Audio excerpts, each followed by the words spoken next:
Welcome again. This is Brother G coming to you again with another video teaching, another video message. Thank you for stopping by. The topic or the message that we're going to be touching on, or the subject that we're going to be touching on today is there is no such thing as an idol. And we're going to use the Bible because it's so proliferated. It's everywhere, right? So we're going to use that as the standard bearer. But we also going to use our experience. This is what I've learned. And we're going to also use examples and even use present day understanding so that we can come to a clear understanding of what the spirit of truth, or what is true, desire us to do or to excel in. So we're going to hit on that topic. There is no such thing as an idol. So stay tuned as we jump into this and to see if we can unearth the truth. What we're going to easily understand, truly it's man imagination concerning God is his idol. In other words, it's man imagination becomes their idol. So what do we mean by man's imagination concerning God is his idol? Well, the truth is, as we have seen in our experience, and you have gone to I've seen many churches and synagogues up close and temples up close, and you see images, you see statues, you see images of baby, you see images of women, you see all kind of statues. And so this is their concept of the created being, not the created being, the creator. And so as they look out into the world, they're using their imagination to conscript an ideology of who they think God is. Now, of course, I say who God is. We are the one who are searching for his principle, are searching for his as some would say, his energy. We are the ones searching for him. And so in that search, some people have gone off the beaten path and create an idea of what they think God is. And you could see that throughout the Old Testament and even in when we use conscript in the old understanding, simply meaning rewrite. They create an idol through their imagination. They write something that they believe. Belief come from their imagination, their experience, and they exaggerate their experience and turn it into something fictitious. And so this is a great segue to Christmas coming up. And a lot of Christian people is scared of Christmas.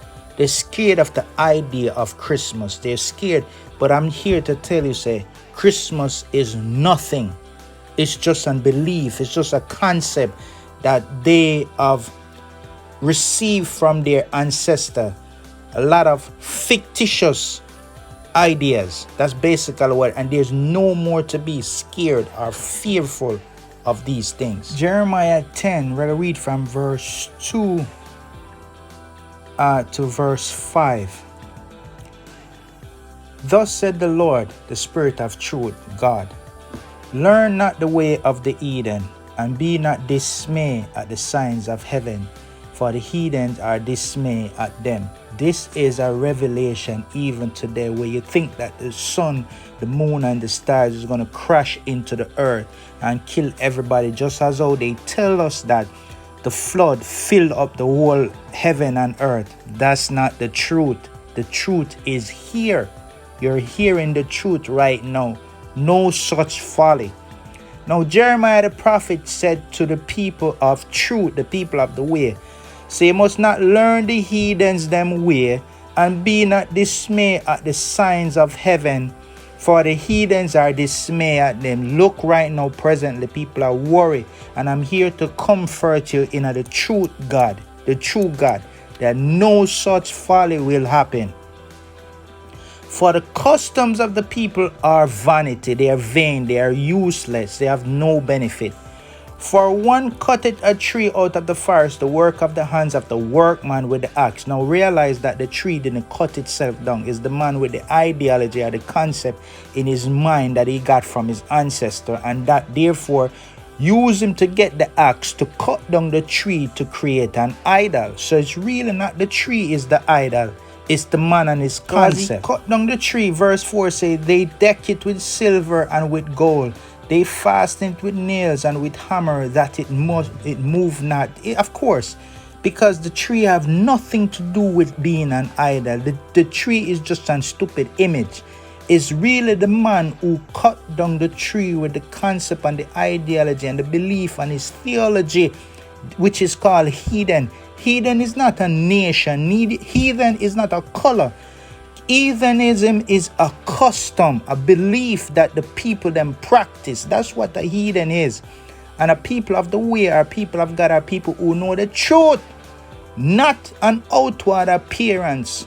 It's an inward understanding of the world that we are presented, or what we come into, or what we born into.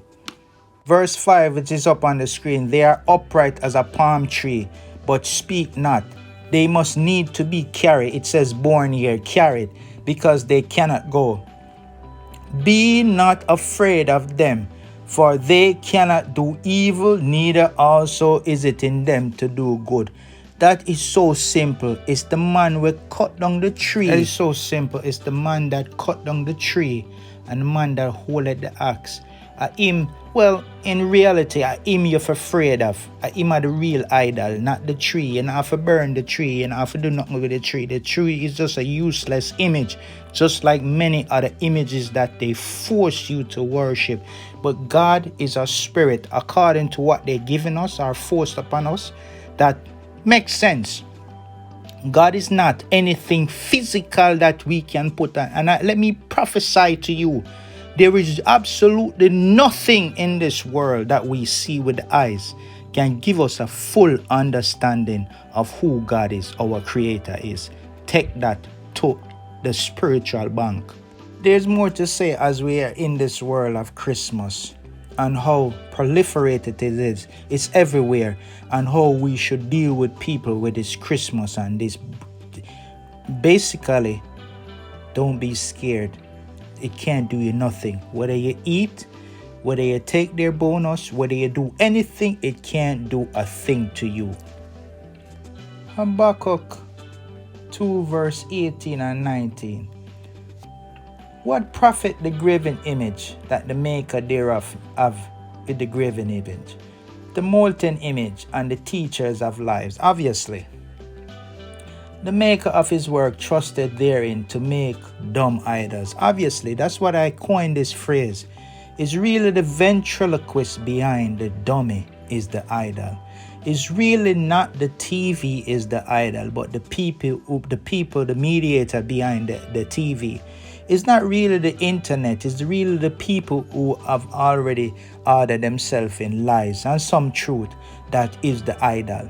It's not really anything that we see with the eye is the idol. It's just a device. It's just a dumb device. The radio can't do anything of itself. It's just the ventriloquist behind the radio, the people them who transmit behind the radio and the TV and the books and the internet. And those are the real idols. It says, woe unto him, that's verse 19, that said to the dumb wood, awake, to the dumb stone, arise.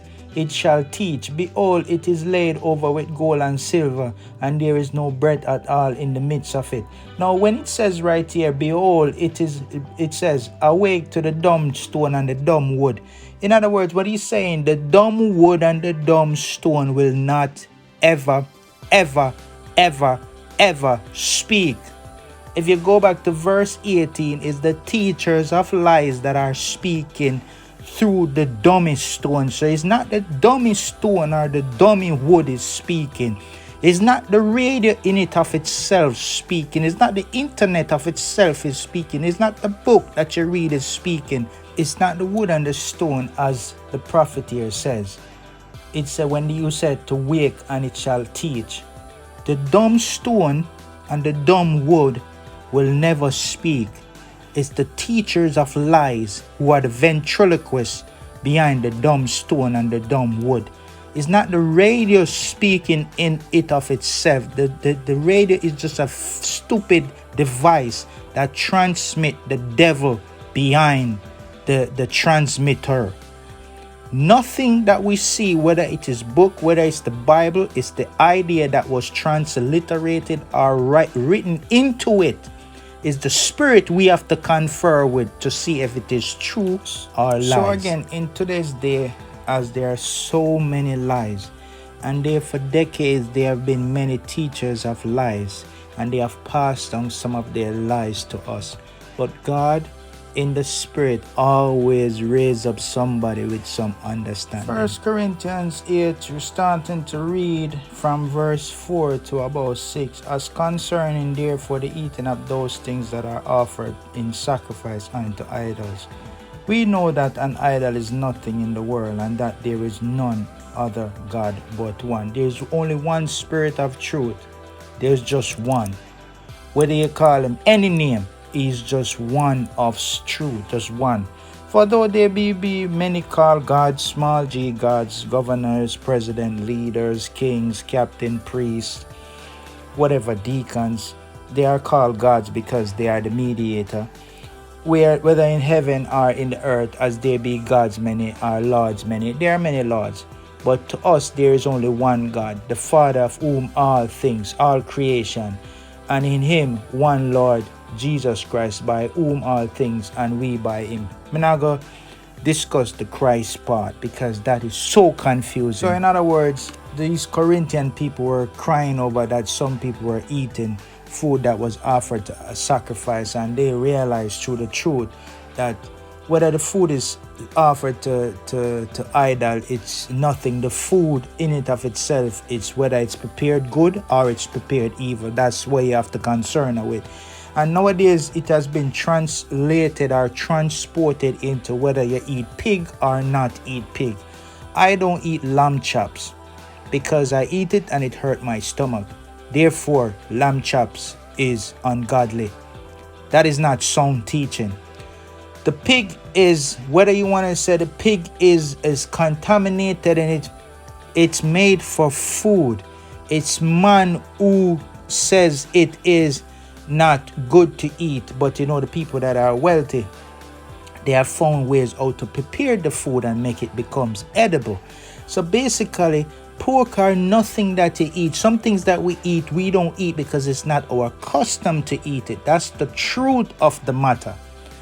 So these people recognize and they understood, say, anything that offered to sacrifice our idols is nothing. They eat it because it's the ventriloquist, the person behind it, that is speaking, not the dumb brothers idol. And sisters, there is no such thing as idol. Really and truly is man behind the device, is really the idol. The device itself cannot speak. Radio can't speak. TV cannot speak. Books cannot speak. Nothing can speak without the audible or the concept of man inputting his idea in the stupid device. The device, the radio, the book, anything is just like the dumb tree. Understand spiritual principle. Everything is a dumb idol. It's the people behind the device or the idol that speak.